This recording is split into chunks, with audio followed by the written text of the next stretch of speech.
එංගලන්තයේ දුර බැහැර පිටි බ්ලොසම්බරි නම් ගම්මානය.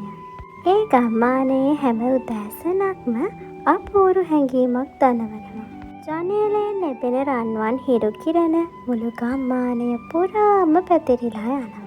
මේසේ මැද තියෙන්නේ නැවුම් මී පැණිසා එල්ඩ ෆ්ලවර් සාරයෙන් නිමවුණු රසවත් ස්පොන්ජ් කේක් එකක්. හැම ස්තරයක්ම ගෙවත්තෙන් නෙලාගත් මල් පෙතිවලින් සරසලා. පෝසිලේන් තේ කෝප්පයක උණුසුම් සුවඳත් මෘදු කේක් කැබැල්ලක මිහිරියාවත් එකතුණු ලස්සන උදෑසනක්. හරියටම සුරංගනා කතාවක පිටුවක් වගේ.